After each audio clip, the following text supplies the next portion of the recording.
तो पिछले लेक्चर में हमने स्टडी किया कि न्यूक्लियस के अंदर इलेक्ट्रॉन एग्जिस्ट नहीं करता।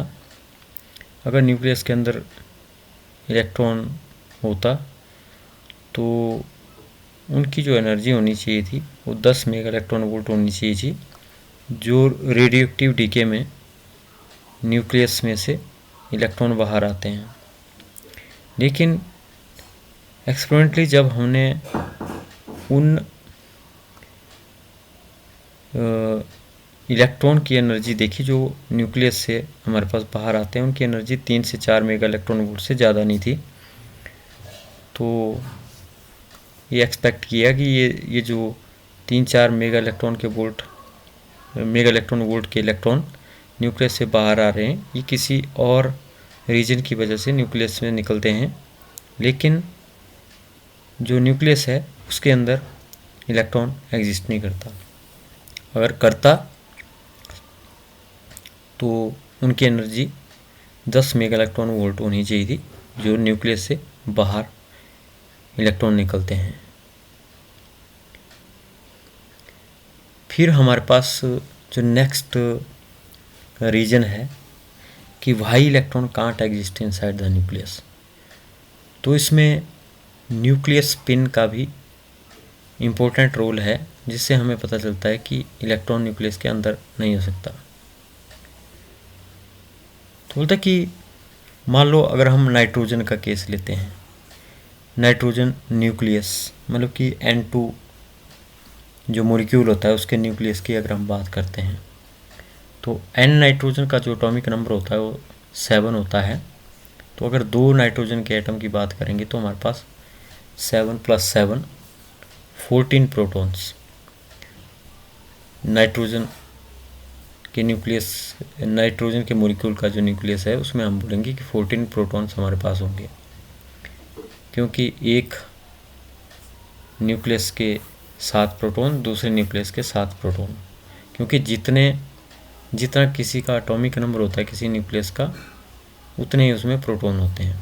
तो नाइट्रोजन का एटॉमिक नंबर 7 होता है, और अगर 2 न्यूक्लियस हैं तो 7 × 2 14 protons will be there in N2 nucleus.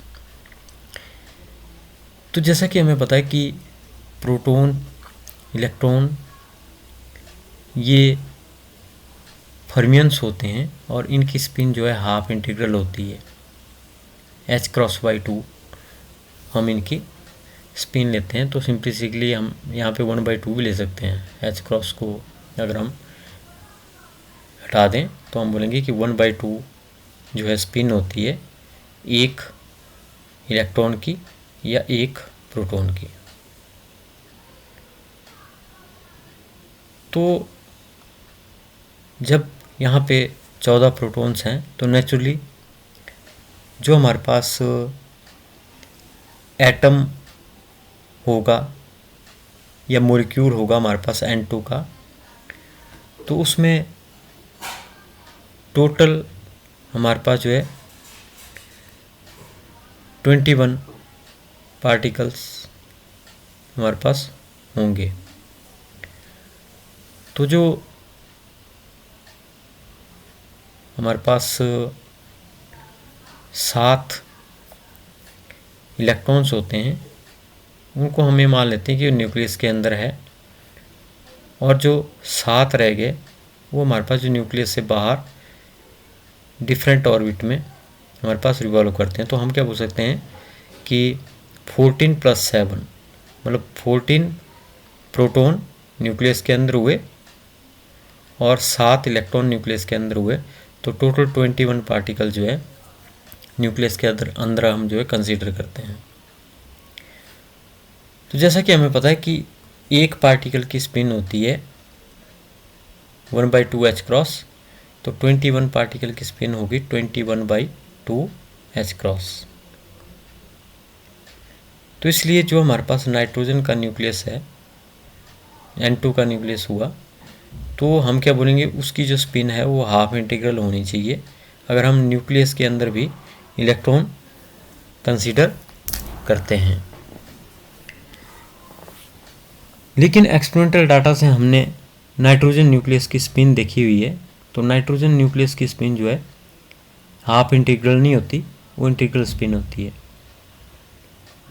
तो इसलिए ये एक serious violation of recognised principle है। मतलब जो हम यहाँ पे देख रहे हैं कि 21 पार्टिकल है न्यूक्लियस के अंदर, 14 प्रोटॉन 7 इलेक्ट्रॉन, तो उनकी स्पिन जो है 21/2 21 पार्टिकल्स हैं, तो उनकी स्पिन 21/2 H क्रॉस हमारे पास होगी। और थ्योरी ये बोलती है कि जो हमारे पास ऑड नंबर वाला न्यूक्लियस होता है उसकी स्पिन हाफ इंटीग्रल होती है, और जो इवन मास नंबर वाला न्यूक्लियस होता है उसकी स्पिन इंटीग्रल होती है। तो जो नाइट्रोजन है, नाइट्रोजन का जो हमारे पास मास है वो इवन होता है।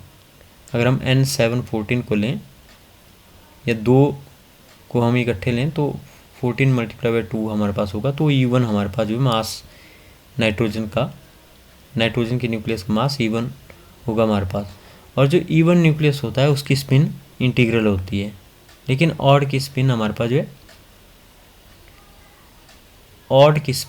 जो है हाफ इंटीग्रल होती है।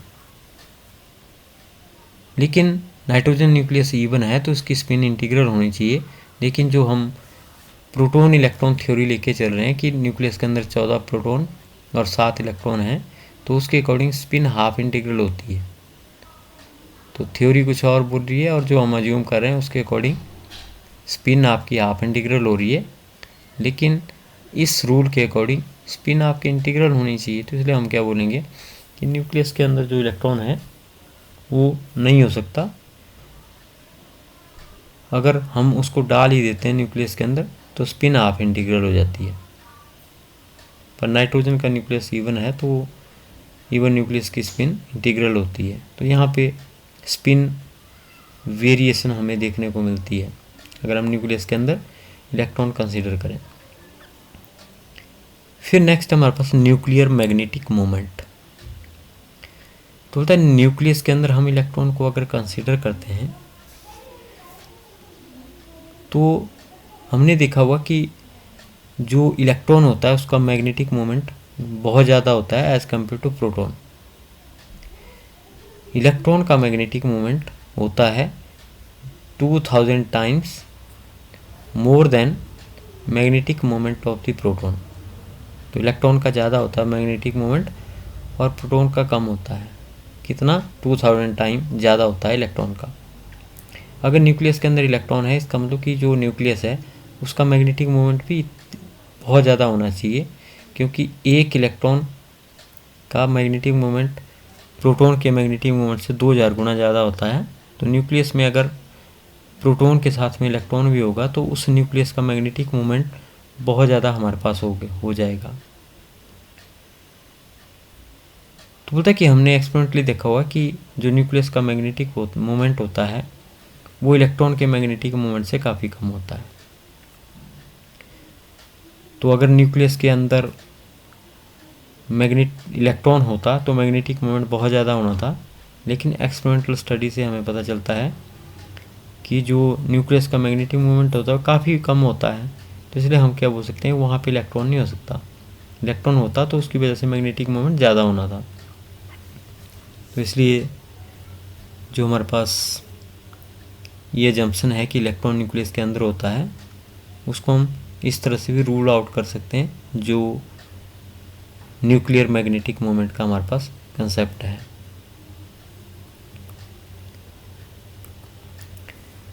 और फिर नेक्स्ट रीजन है हमारे पास फाइनाइट साइज ऑफ इलेक्ट्रॉन। बोलते हैं इलेक्ट्रॉन भले ही स्मॉलर साइज का होता है लेकिन हमारे पास इसके डायमेंशंस तो हमारे पास होते हैं। अगर न्यूक्लियस के अंदर हमारे पास बहुत सारे इलेक्ट्रॉन अगर हम सोचते हैं कि न्यूक्लियस के अंदर हैं तो इसलिए हमारे पास जो न्यूक्लियस के डायमेंशंस होंगे that will be greater than measured by experimentally. बोलते हैं इसलिए न्यूक्लियस का साइज जब हम एक्सपेरिमेंटली मेज़र करते हैं तो हम क्या बोलते हैं कि न्यूक्लियस का साइज़ बड़ा होना चाहिए, क्योंकि इसके अंदर इलेक्ट्रॉन भी हैं और इलेक्ट्रॉन का भी डायमेंशंस होता है। तो इसलिए जितने ज़्यादा हमारे पास इलेक्ट्रॉन होंगे उसके अकॉर्डिंग डायमेंशन भी उतना ज़्यादा हमारे पास होना चाहिए। तो लेकिन हमने क्या देखा हुआ कि हमारे पास जो न्यूक्लियस का साइज़ है वो एक एप्रोप्रिएट वैल्यू यूज़ की होती है। इस तरह से नहीं होता कि उस जो हमारे पास उसमें इलेक्ट्रॉन बढ़ने से उसका जो साइज़ है वो हमारे पास जो ज़्यादा हो जाएगा। तो फाइनाइट साइज ऑफ इलेक्ट्रॉन करके हमारे पास न्यूक्लियस का साइज़ भी ज़्यादा होगा अगर उसमें इलेक्ट्रॉन ज़्यादा होंगे। लेकिन न्यूक्लियस का साइज़ हमारे पास कम रहता है, तो इसलिए हमें बोलते हैं कि हमारे पास जो न्यूक्लियस के अंदर जो इलेक्ट्रॉन है वो एग्जिस्ट नहीं करता। अगर एग्जिस्ट करता तो न्यूक्लियस का साइज़ बढ़ जाना था। और नेक्स्ट केस है हमारे पास वेवलेंथ। तो जैसे कि वेव मैकेनिक्स है वो हमें बताती है कि इलेक्ट्रॉन की जो वेवलेंथ हमारे पास होती है उसकी वैल्यू हमारे पास काफ़ी ज़्यादा होती है। तो इसलिए ये भी प्रोटॉन इलेक्ट्रॉन थ्योरी की जो पॉसिबिलिटी है उसको रूल आउट करता है। तो हम इसको किस तरह से कह सकते हैं कि अगर हमारे पास न्यूक्लियस के अंदर इलेक्ट्रॉन है तो इलेक्ट्रॉन को हम एज ए वेव ट्रीट करेंगे और उसको हम डी ब्रोगली वेव भी बोलते हैं। और डी ब्रोगली वेवलेंथ की h/mv वेवलेंथ होती है। तो यहाँ पे अगर हम देखें तो जितना मास कम होगा उतनी ज़्यादा डी ब्रोगली वेवलेंथ होगी। तो इलेक्ट्रॉन का मास काफ़ी कम होता है तो इसलिए उसकी डी ब्रोगली वेवलेंथ हमारे पास जो ज़्यादा होती है। तो इसका मतलब क्या हुआ, अगर न्यूक्लियस के अंदर इलेक्ट्रॉन होता तो उसकी वेवलेंथ हमारे पास जो है काफ़ी ज़्यादा होनी चाहिए। It is quite certain that electron can't exist freely inside the nuclear volume. In case of beta decay the electrons are produced in the process of changes from one state to other. तो न्यूक्लियस के अंदर electron नहीं होता, लेकिन electron radioactive DK में फिर कैसे निकलता है न्यूक्लियस से, तो बोलता है कि हमारे पास जो न्यूक्लियन की एक स्टेट है वो दूसरी स्टेट में कन्वर्ट होती है। मतलब या तो प्रोटॉन न्यूट्रॉन में चेंज होता है या तो न्यूट्रॉन प्रोटॉन में चेंज होता है, और उस प्रोसेस में हमारे पास इलेक्ट्रॉन या बीटा पार्टिकल जो है न्यूक्लियस से बाहर निकलता है।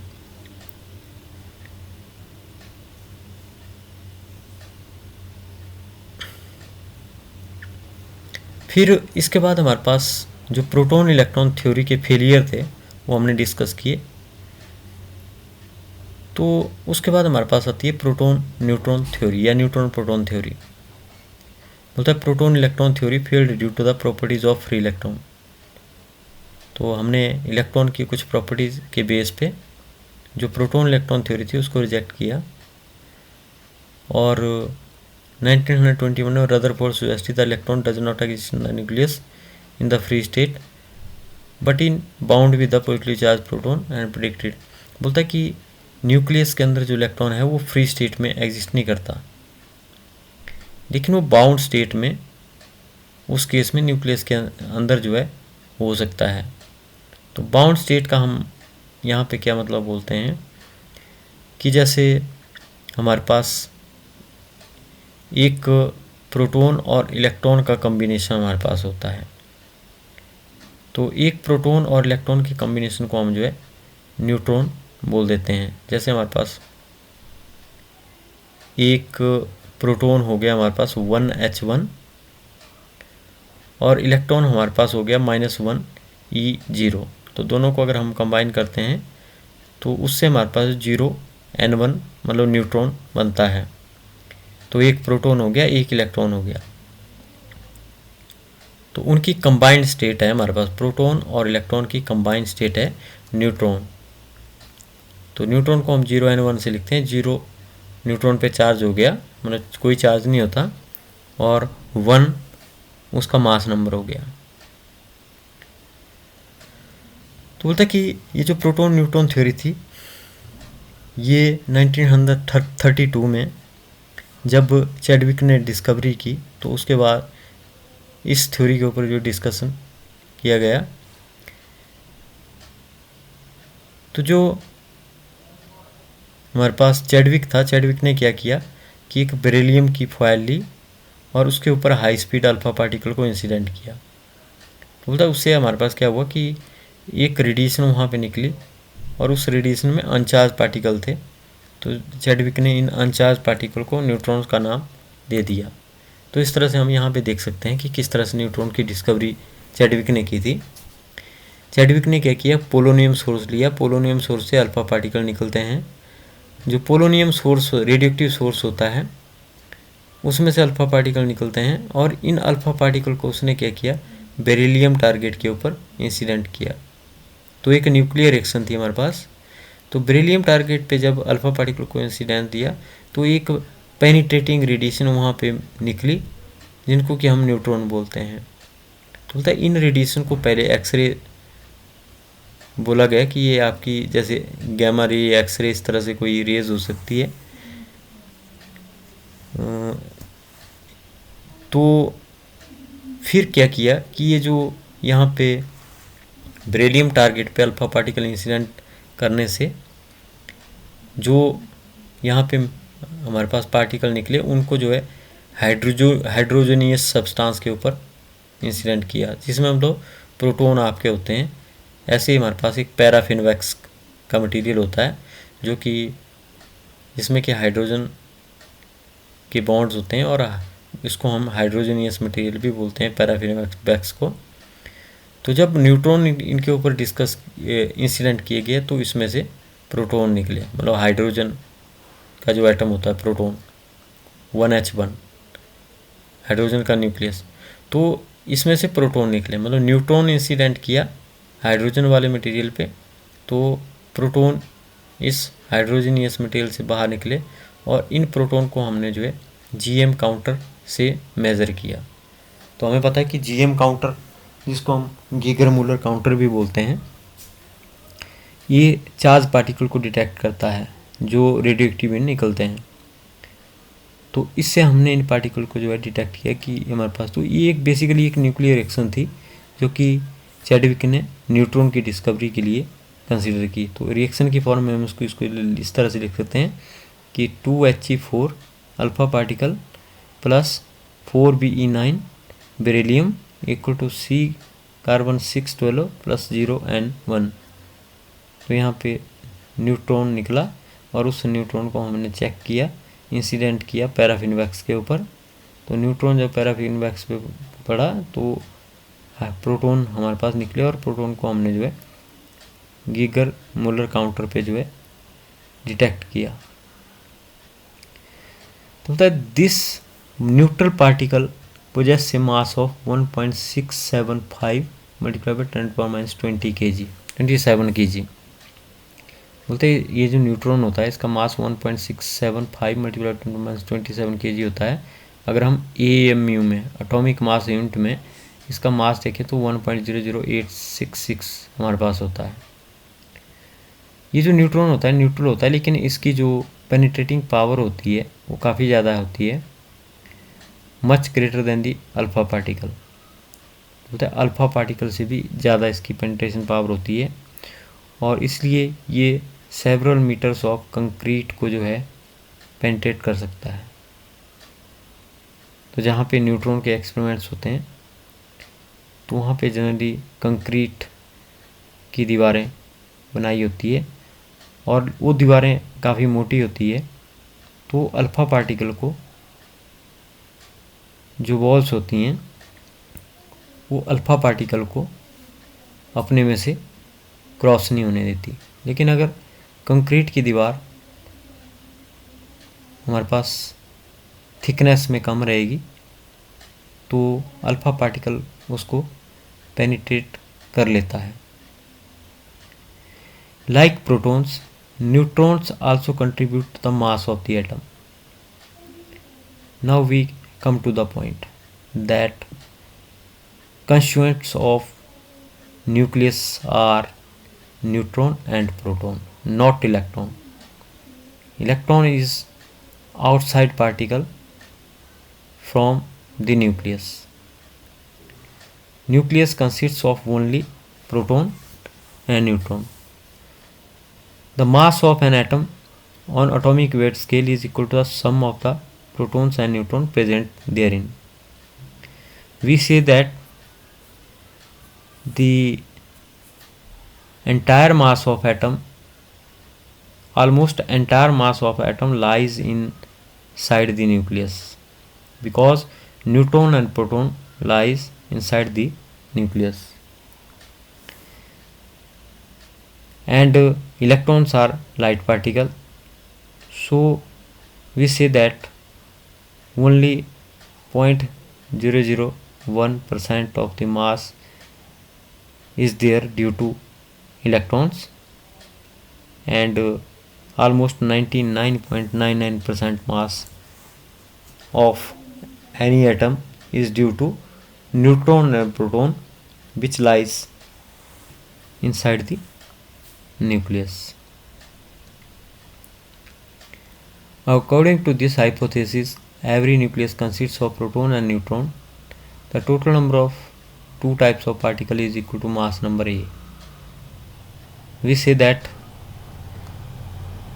neutron number plus proton number, that is, in a nucleus, if Z are the number of protons and N is the number of neutron, then Z plus N is equal to A, or A equal to Z plus N, means atomic mass is equal to number of protons inside the nucleus plus number of neutrons inside the nucleus. So this is a formula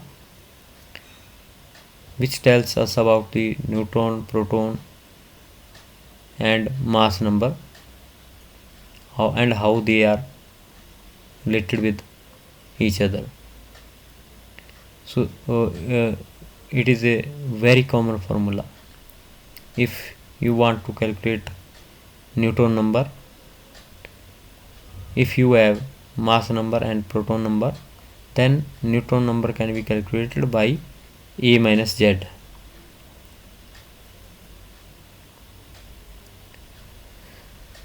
After this, we again discuss some supporting facts for the proton neutron hypothesis.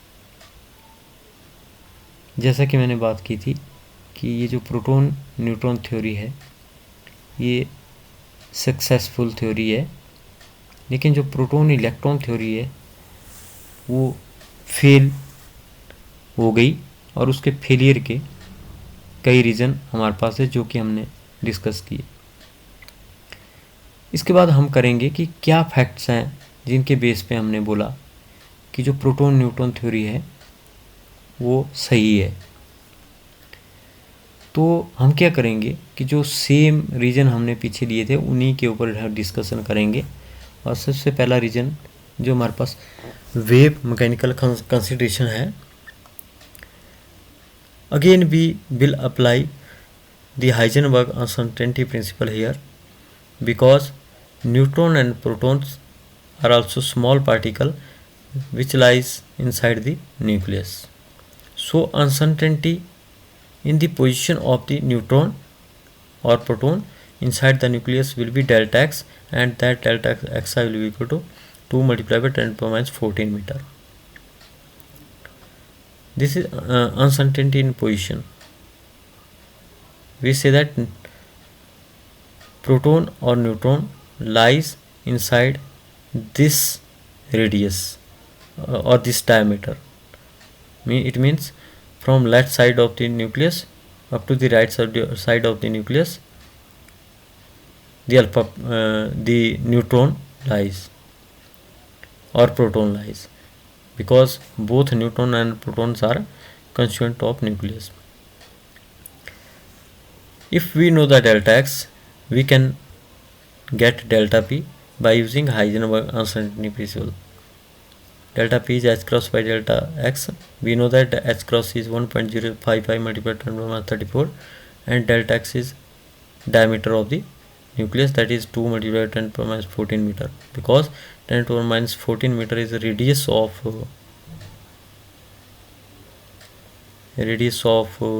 nucleus, but the diameter of radius will be 2 times. So we calculate, or we obtain delta p here 0.527 multiplied 10 to the minus 20 kg meter per second. So we can calculate the energy of the proton or neutron which lies inside the nucleus, and we apply this relativistic formula, that is p square c square plus m square c square under root. Now in the case of proton electron theory, we have said that rest mass energy is very less,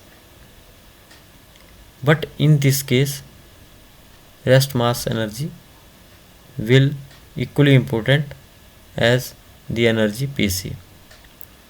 Why? Because neutron and proton are heavier than electron, and so they tend to be at rest more as compared to electron and proton. So this second term will also dominate. In the previous case of failure of proton electron theory, we have said that rest mass energy of electron is very less as compared to this term, but here we are saying that m square c4 is also important and have some more value, because rest mass of neutron and proton is greater than that of the electron, so it also give its part to this relation. If we put value of p, c and m is the mass of the neutron or proton, and value of c, then we will get 940 mega electron volt energy. It means if neutron or proton lies inside the nucleus, here we are not talking about the electron, here we are talking about the neutron or proton, then we can say that if neutron or proton are inside the nucleus, then energy of these should be 940 mega electron volt, and we have seen that in radioactive decay, or we have also seen that rest mass energy of neutron or proton is 930 mega electron volt. So we are almost getting the same thing. Energy of neutron inside the nucleus, and it is the rest mass energy of the neutron or proton. So we can say that in the nucleus, neutron or proton have energy 930 MeV, and also from the experiment we have seen that those neutron and proton which come out of the nucleus also have energy of this order, that is 938 mega electron volt or nearly 940 mega electron. So we can say that proton neutron hypothesis or theory says that neutron or proton lies inside the nucleus, that's why they have energy, that is rest mass energy of a neutron or proton. So this wave mechanical consideration suggests that neutron or proton lies inside the nucleus.